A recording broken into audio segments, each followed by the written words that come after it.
የምትመለከቱት ይህን ቮልቴጅ ሰጥቼው እዚህ ጋር ኦን ስናደርገው ምንም አይነት ዲስፕሌይ የለው። ይህን እስኪ ፈታ አድርገን ደግሞ ቦርዱን እንመልከታል። እዚህ ጋር ስንመለከተው እዚች ጋር የተቃጠለች አይሲ አለችን።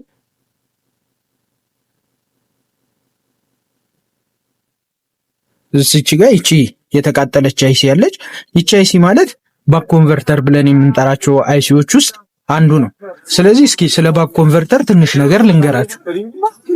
ባክ ኮንቨርተር የምንለው ሬጉሌተር ከሚባሉት ነገሮች ውስጥ የምንመድበው ሲሆን ሬጉሌተር የምንላቸው ደግሞ ሁለት አይነት ሬጉሌተር ሲስተሞች አሉ። የመጀመሪያው ባክ ኮንቨርተር የምንለው ሲሆን ሁለተኛው ደግሞ ሊኒየር ኮንቨርተር የምንለው ነው። ባክ ኮንቨርተር የምንለው የሚሰራው በፍሪኩዌንሲውን ኦን ኦፍ በማድረግ ቮልቴጅን ኦን ኦፍ በማድረግ ሲሆን ባክ ኮንቨርተር የሚሰራው። ሊኒየር የምንለው ግን ራሱ አይሲው ባለው ሬዚስታንስ ወይም ቮልቴጅን ወደ ሂት በመቀየር ቮልቴጁን ስቴፕ ዳውን የሚያደርግ ነው ማለት ነው። ሁለቱም መሰረታዊ ልዩነታቸው ምንድነው? ኢፊሸንሲ ላይ ነው። ኢፊሸንሲያቸው ማለት ይህን ነገር የሚሰሩበት አቅማቸው ሊኒየሩ ከ50 እስከ 60% ድረስ ሲሆን ያ ማለት ኢነርጂን ሉዝ የማድረግ አቅሙ ከፍ ያለ ነው ማለት ነው። ይሄኛው ግን ከ85 እስከ 90% ድረስ ኢነርጂን ወይም ቮልቴጅን በአግባቡ የመጠቀም አቅም አለው ማለት ነው። ይህ የሆነው ደግሞ ስቶር የሚያደርግበት ምን አለው ማለት ነው? ከአጠገቡ ኮይል አለ። እነዚህ ባክ ኮንቨርተሮች ሶስት አይነት ኮይሎችን አጠገባቸው እናገኛለን። የመጀመሪያው 4R7 የሚል ሲሆን ሁለተኛው ደግሞ 4R4 እና ሌላኛው ደግሞ ፍላት ቲቪዎች ላይ ልናገኘው የምንችለው እዚህ ጋር የምትመለከቱት 2R2።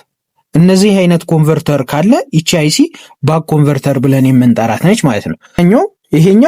ይሄ ባክ ኮንቨርተር 12ን ተቀብሎ ወደ 5 የሚቀየር ሲሆን ይቺኛዋ ደግሞ ባክ ኮንቨርተራችን ይሄው ካጠገቧ 2R2 የሚል አለ። ይቺ ደግሞ 5 ተቀብላ 1.1 ቮልቴጅን የምታወጣልን ነች ማለት ነው። በተለይ እነዚህ ባክ ኮንቨርተር ብለን የምንጠራቸው አይሲዎች የሚጠቅሙን ለምንድነው? እንደዚህ ማይክሮ ላለበት እና ፕሮሰስ አይሲዎች ያሉበት ቦታ ላይ ማንን እንጠቀማለን? ባክ ኮንቨርተር አይሲዎችን እንጠቀማለን። ባክ ኮንቨርተሮቹ ኢፊሸንሲያቸው ከፍ ያለ ስለሆነ ፕሮሰስ የሚያደርጉ አይሲ አጠገቦች ላይ ባክ ኮንቨርተርን ተጠቅሞ ልናገኘው እንችላለን ማለት ነው። ስለዚህ ይሄኛውንም ስንመለከተው ምን አለን ማለት ነው? እዚህ ጋር ይሄ ባክ ኮንቨርተራችን ፌል ስላደረገ ይሄን ባክ ኮንቨርተርን እንቀይረውና እንሞክራለን ማለት ነው።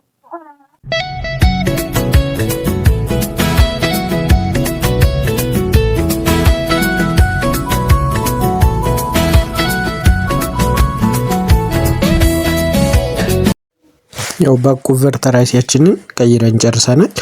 ጂፓሳችን እንግዲህ ቅድም አይበራም ነበረ፣ አሁን ይበራል አይበራም የሚለውን ነገር ከባትሪው ጋር ቮልቴጅ እየሰጠሁት ነው። ከዛ በኋላ ኤሲውን ፓወር ሰክተን ስናየው እንደዚህ እንደምትመለከቱት ኤችአይ ወይም ሃይ የሚለውን ሞድ አብርቷል።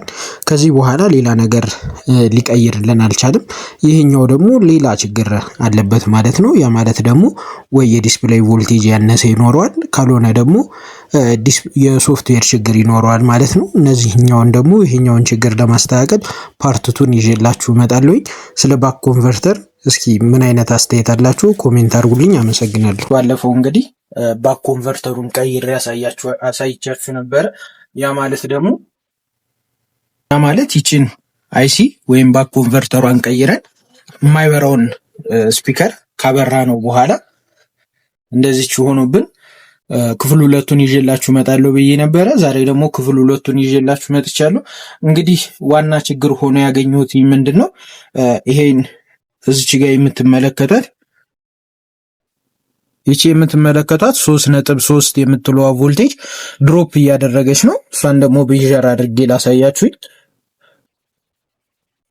የሜትሬን ግራውንድ እዚች ጋር ይዛለሁኝ። ከዛ በኋላ ይችን 3.3 ቮልቴጇን ስለካት እንደምትመለከቱት ቮልቴጁ እየዘባረቀ ነው ያስቸገረኝ። ይህን ቮልቴጅ ደግሞ ለማስተካከል የተጠቀምኩት ምንድነው? ሌላ ሬጉሌተር ትራንዚስተሮች ነው የተጠቀምኩት። እሱ የምትመለከቱት እንግዲህ የላይፍ ስታር ሪሲቨር ቦርድ ነው። ይህን የላይፍ ስታር ሪሲቨር ቦርድ እዚህ ጋር ከቆረጥኩት በኋላ እዚች ጋር ምን አለችኝ? ሬጉሌተር ትራንዚስተር አለችኝ። ይቺ ሬጉሌተር ትራንዚስተር እዚች ጋር 3V3 የምትለዋ ነገር ትታያችኋለች። ይቺ የምትመለከቷት ጽሁፍ 3V3 ማለት 3.3 ቮልቴጅ ማለት ነው። ከዚህ በኩል ግራውንድ ከዚህ በኩል 5 ቮልቴጅ ኢንፑት፣ ይሄኛው ደግሞ አውትፑት ስለሆነ ምን አደርጋለሁ? ይሄንን ከዛ ላይ 5 ቮልቴጅ እሰጠዋለሁ። ከዚህኛው በኩል ይሄኛውን ግራውንድ ላይ አደርጋለሁ። ይችን ደግሞ ቅድም ያሳየኋችሁ 3.3 ቮልቴጇ ላይ አድርጌ ቦርዱን አስተካክሏለሁ ማለት ነው። ይችን ወደ ኢንስታሌሽኑ አንግባ።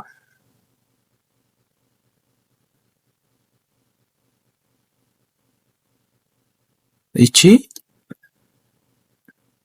5 ቮልት እዚች ጋር ግራውንዴን እዚህ ጋር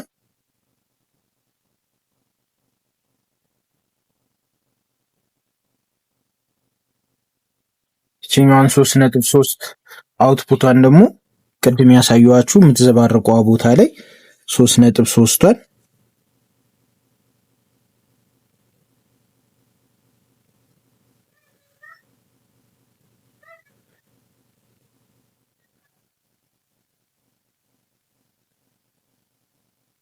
እዚች ጋር ከበየድኩ በኋላ ባትሪ ቮልቴጁን እሰካለሁ።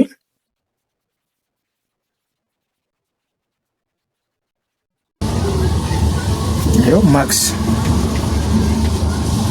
የሚለውን ነገር The Bluetooth device is connected successfully.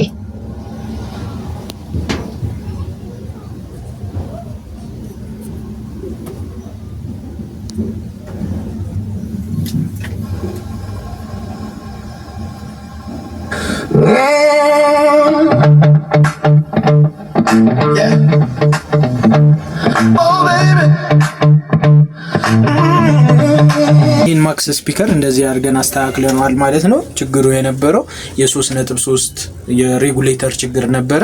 ራሱን ለማስተካከል ትራንዚስተር ስላላገኘን ልክ በእንደዚህ በምታዩት ቦርድ ቆርጠን አስተካክለናል ማለት ነው። ለማንኛውም የስፒከር የቲቪዎች ችግር አልታ ኤሌክትሮኒክስ ብላችሁ ደውሉ። እናመሰግናለን።